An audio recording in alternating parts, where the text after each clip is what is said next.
김계홍의 인생 스케치.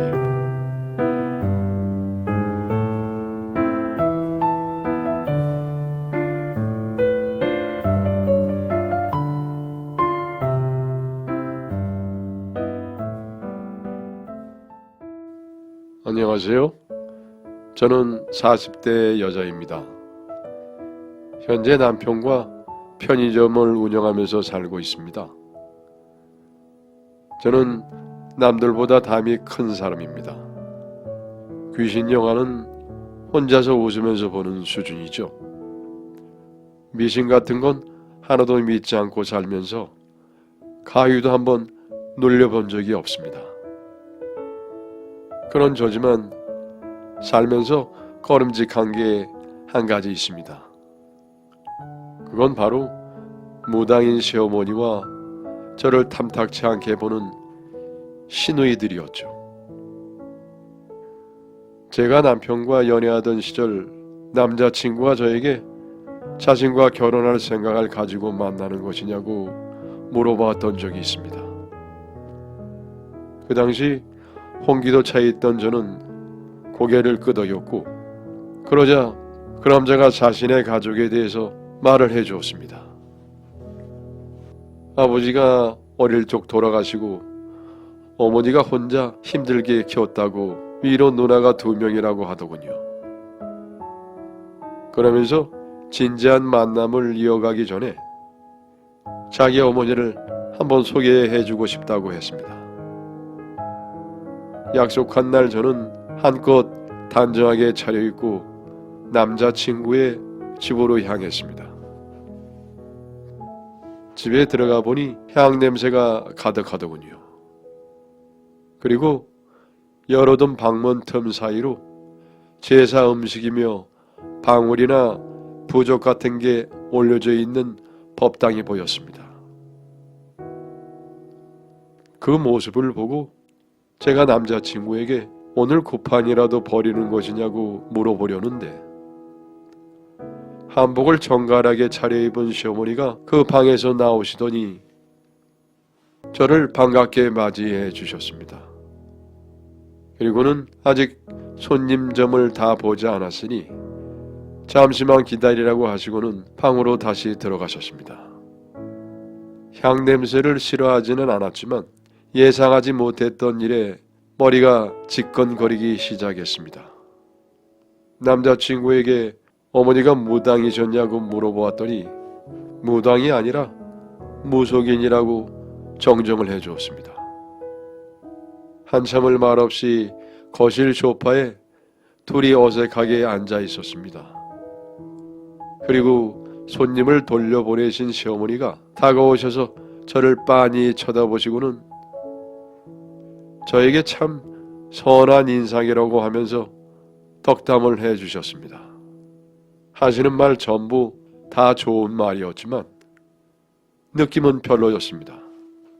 사실 저의 어머니가 어릴 적 점이나 미신이라면은 사족을 못 쓰시던 분이었거든요. 그런 어머니를 이용해서 주변에 붙어서 사기를 치는 무당 때문에 아버지와 매일같이 싸워 불화가 끊이질 않았었죠. 매일같이 구판을 벌이는 엄마 때문에 경제적으로도 쪼달리는 등의 괴로운 과거가 있었습니다. 무당이 말하는 대로 모든 일이 생길 거라고 생각하며 강박에 시달리는 엄마 때문에 저는 사주팔자나 타로마저도 절대 보지 않았습니다. 엄마를 협박하던 무당이 다른 사람에게 사기를 치고 협박을 통해 돈을 뜯어낸 것 때문에 감옥에 가고 나서야 엄마는 강박에서 벗어나실 수 있으셨으니까요. 이런 어린 시절에 아픈 기억이 있었기 때문에 남자친구의 어머니를 뵙고 나서 남자친구와 헤어져야 하나 고민도 많이 했었습니다. 시어머니가 될지도 모르는 사람의 됨됨이보다는 무당이라는 사실 자체가 탐탁지 않았었거든요. 하지만 저는 남자친구와 계속해서 만남을 이어갔고 결혼까지 결심하게 되었습니다. 그래서 이에 대해서 가족에게 얘기를 하자 특히 아버지가 심하게 반대를 하셨습니다. 대물림 될 수도 있다는데 어떡할 거냐고 엄청 심하게 결혼을 반대하셨어요. 하지만 남편을 사랑하는 마음이 그것보다 훨씬 컸기 때문에 저는 남자친구와 결혼을 선택했습니다. 시어머니는 신혼집을 장만하는 것부터 남편과 제가 편의점을 차리는 것까지 금전적으로 많이 도움을 주셨습니다. 그래서 금전적으로 많이 도움을 주신 시어머니에게 항상 고맙고 죄송하다고 말씀을 드렸습니다. 하지만 시어머니는 자기가 끌어안고 있어봤자 부스러질 재화라며 이러는 게 맞다고 하시며 아낌없이 지원을 해주셨는데 문제는 시누이들이었습니다. 누나들은 못된 사람은 아닌데 돈 욕심이 좀 많은 스타일이야. 제가 결혼하기 전에 누나들은 어떤 성격이냐고 물어보면은 항상 이렇게 말을 하곤 했었습니다. 그래도 신혼 초반까지는 대면대면하게 저를 대하고 딱히 말도 걸지 않았었죠. 하지만 어느 정도 안면이 트였다 싶으니까 사사건건 트집을 잡기 시작을 했습니다. 하루는 시누이가 신혼집에 커다란 봉투를 들고 갑자기 불쑥 찾아왔습니다. 오늘 옷 정리를 했는데 말이야. 내가 요즘 살이 쪄서 못 입는데 버리기는 아까워서 옳게 입으라고 가져왔어. 잘 어울릴 것 같아. 지금 한번 입어봐. 마치 큰 선물이라도 주는 것처럼 말을 하길래 기대를 하고 봉투를 열어보았더니 아무도 입지 못할 낡은 옷들이 가득했습니다. 한 번은 집에 놀러와서는 밖에 버리려고 현관 앞에 놓아둔 쓰레기 봉투를 보더니 밥새끼 공기만큼은 더 들어가겠다면서 낭비가 너무 심하다고 하기도 했죠. 심지어는 저와 남편이 하는 편의점까지 찾아와서 유통기한이 얼마 남지 않았다고 하면서 팔 수 있는 식품들을 멋대로 가져가기까지 했습니다. 이런 일이 있을 때마다 남편과 시누이들에게 따져봤지만 오히려 자기들이 살림 선배라고 하면서 살림살이 꾸리는 법부터 가게를 더 알뜰하게 운영하는 방법을 알려주겠다고 하더군요. 시어머니가 해준 돈 함부로 쓰다가 날려먹지 말고 그나마 입에 풀칠이라도 하려면은 자기가 시키는 대로 하라고 말입니다. 안 그러면은 손에 쥔 거 다 사라질 거라면서 악담을 늘어놓기도 했습니다. 시누이들이 괜히 트집을 잡는 데에는 나름의 이유가 있기는 했습니다. 시어머니가 시누이들에게는 돈을 한 푼도 주지 않았는데 저희 부부에게만 금전적인 지원을 해주었기 때문이죠.